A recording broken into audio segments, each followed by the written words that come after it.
Have you ever wanted to experience the frills, chills, and spills of a zombie apocalypse, but like, not really?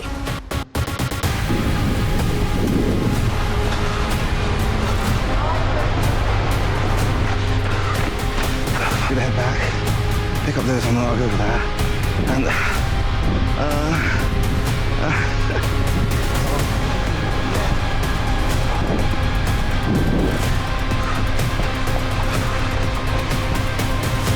hey, we're here again. Okay, where's the exit? One straight ahead, let's go.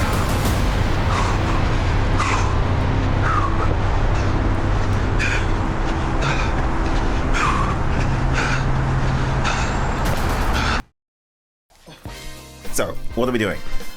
A few months ago, I prototyped the idea of a real-life zombie apocalypse simulator, and as of right now, I've decided that I'm going to try and make it real. And to be completely honest, I don't actually know if I can. Here we go! So, what's the plan? In short, I want to make a real-life zombie sim similar to the prototype I made earlier this year, but actually playable and actually downloadable. Unfortunately, I have no idea how to do that. So this next series of videos is effectively going to be me documenting that journey. But if you're interested, I would definitely suggest following along. However, I do want to make something clear from the very beginning. Both the App Store and the Play Store have very rigorous review processes that this app could fail. If that happens, there's really not much I can do about it, and it just means I can't release anything. However, of course, there is a precedent for games like this, such as, Pokemon Go, running games, all that kind of stuff. Like, they do exist, and they are, like, real.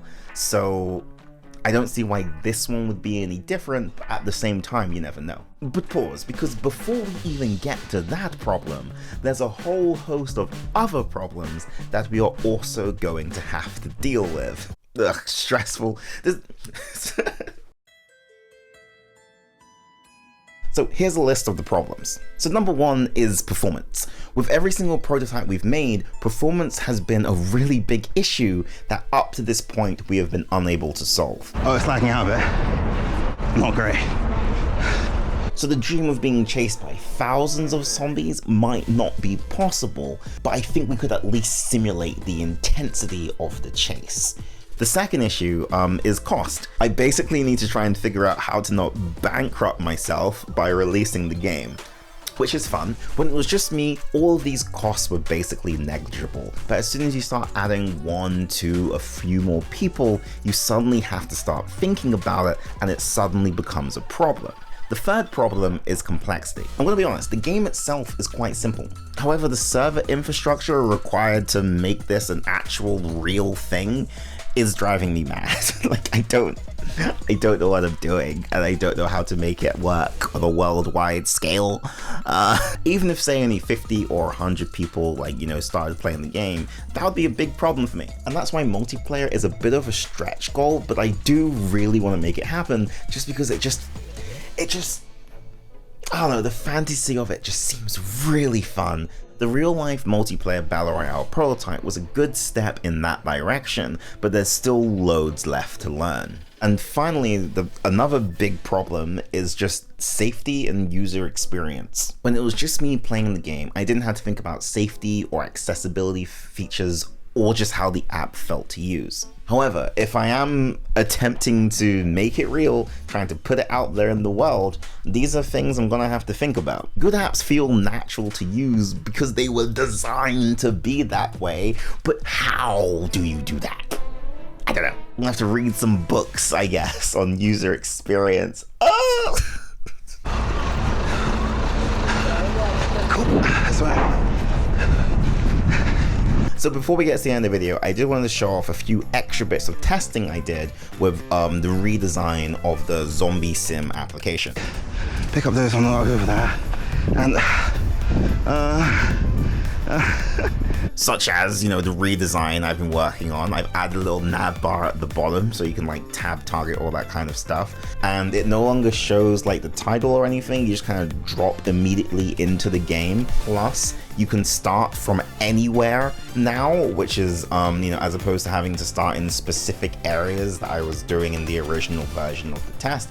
But now you can just download the surrounding area no matter where you are, in theory. Cool. I got hit, but that's fine. So now, you try to find the exit, which is literally just right straight ahead. That's pretty good. We've also added the ability to pause, which is our first safety feature. I think it's pretty cool. Also a new feature, you can push this button and it pauses. So now we have a car coming, but the game is paused. We're all good. I don't have to worry about getting hit by a car crossing the street. And you unpause the game and you just keep playing.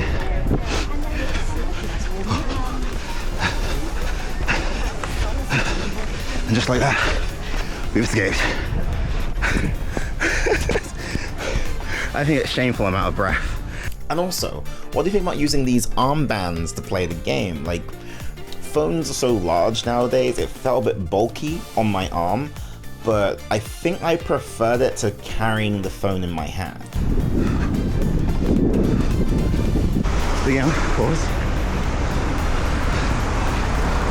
So we can pause while you wait to cross the road.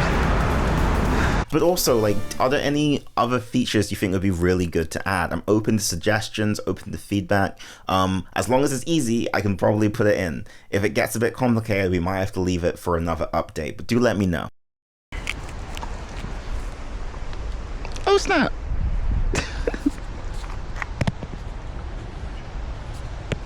Hopefully that's not going to attack me in any way whatsoever.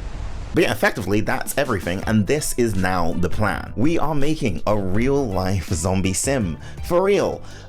Like, for really real. But yeah, I've never tried to release anything before, and it feels like there's a lot to learn. We still have the review processes to get past, but before that, we have all those other problems that we have to try and deal with too. But hey, a challenge is a challenge, so let's just see how it goes. We are now officially 1 year into this channel, and this is definitely a lot different than doing the splits and cooking hash browns.